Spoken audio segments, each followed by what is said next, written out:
What is up, guys? I'm coming at you with a commentary today. I'm gonna try and do this entire thing, no cuts, just you, me talking to the camera, going over what I usually do when it comes to my deload weeks, my lighter weeks, stuff like that.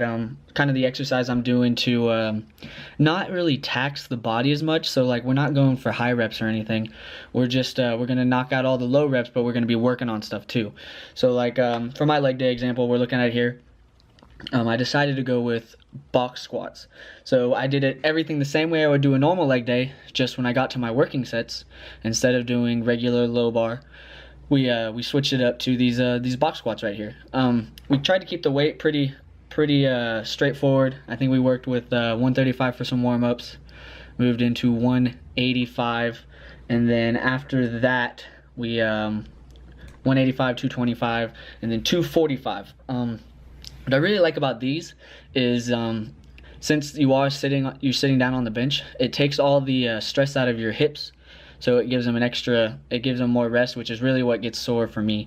That's usually my trouble area that gives me problems. And also my knees. Family's got a history of some bad knees, so I usually try and do whatever I can to keep them pretty safe. Dang it, that dog's gonna be barking. Sorry about that. But what else are we doing here? Still doing box squats. I think here, put on the belt for 225 and 245, and yeah, that's pretty much I didn't do very much for this leg day since, like I said, it is a deload week. Did some box squats, moved into some leg press as you saw in the beginning, and then the normal leg curl, leg extension for not very many reps, maybe sets of 8, and then that was my leg day. After that, the next day we moved into chest.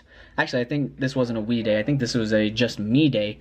So it's pretty interesting to find these angles. But my main movement on my chest days are paused bench. I like to really, like a full second, all the pressure off, let it go on my chest, and then right back up. I feel like this really helps me out of the bottom, and I've been seeing some good results on bench, so can't complain too much about it. What else can I say here? It's pretty straightforward. I mean, they're just pause reps. I think we worked up to, I say we again, but this was just me, worked up to what does that look like? 10 on each side. Oh no, worked up to 160, I believe. 160 for some pause reps, which is a set of 3. Not bad for me. Yeah, I'm really starting to like these because they don't tax me as much. Low reps, and getting some work in on my deloads. After that, going into the close grip, really just I've been blasting 3 days a week, blasting my triceps, trying to get them to where I can use them more in my bench, and that's only gonna help.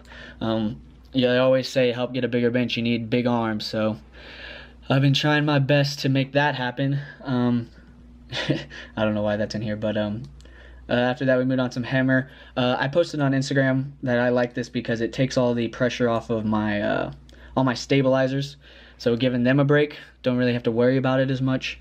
I can really focus on the pump and the stretch, getting the blood in there to help heal and recover from the 3 weeks prior to this that were heavy for me, obviously. Yeah, really like this incline. Got to build that little shelf. Always trying to get bigger as well, trying to add weight. I'm doing pretty good on adding the weight part. I think I'm up to averaging about 135, never going below that. I've been up to 138 after a pretty rough weekend of eating, but the goal is to be about 140 by December, so I think we're doing okay, about halfway there, but still some time to go. I can keep eating, keep getting big. Couple sets of this incline, really trying to just throw as much blood into that muscle as I can. And yeah, after that I believe it was chest flies. Yep, there we go, chest flies. Again, same principle, lightweight, really just throwing as much blood into the muscle as physically possible in one workout. That's all I'm trying to do. Nothing too serious. Like I said, on these deload weeks I'm doing maybe the main movement and then 2 or 3 exercises tops. Getting in, getting out, giving the body as much time to relax as possible. And then, killing triceps, like I said. I really like the push downs. I feel like it transfers over a lot to your bench. I've seen a lot of results with this, so do it if you want to see some results, I guess. That's all I can say about that. And then we're moving into my deadlift day. My main movement on deadlift day is going to be deficit deads with some lighter weight, not going any higher than 225.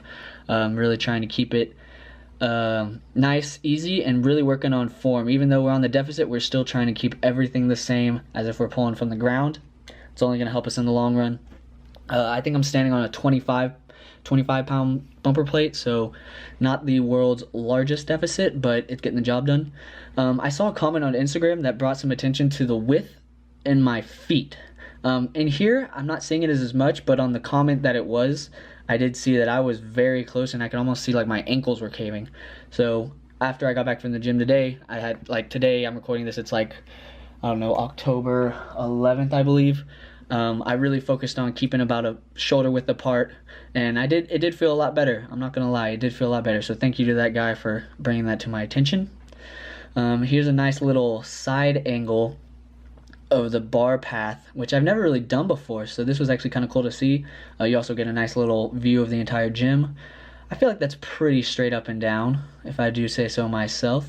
Would like to see the shoulder blades retract a little bit more, trying to get that flat back, but with the deficit, it is a little bit more difficult, so I'm okay with this right here. Head position's all right. I would like to see me sitting back a little bit more into my heels to really engage more of my legs and not have to pull with my entire back. Even on a deficit, like I said, everything should be the same no matter what, trying to focus on it, even though you are standing on that bumper plate. And then I dropped it down just to see how it felt with off the ground right here. So after that, I usually go into some body weight pull-ups. Pull-ups are great. I cannot say enough about pull-ups for the development of your back. All around, just do it. Even if you have to use the assisted pull-up machine, don't be afraid. I mean, everyone has to start somewhere, so get your pull-ups in. Staple in my back day. I've seen a lot of results in just the overall size and width in my back from just knocking out. What I like to try and do is 50 pull-ups in as many sets as possible. So, well, not as few sets as possible, but go no more than 10 reps for each set. So, like, first set's 10, second set's 10. If I can only get 8 the next set, then 8, 8, 6, and then you just keep grinding them out. After that, little dumbbell row action, sitting on a bench here because my lower back was trying to save it as much as possible. Nothing too crazy, just using the 60 here.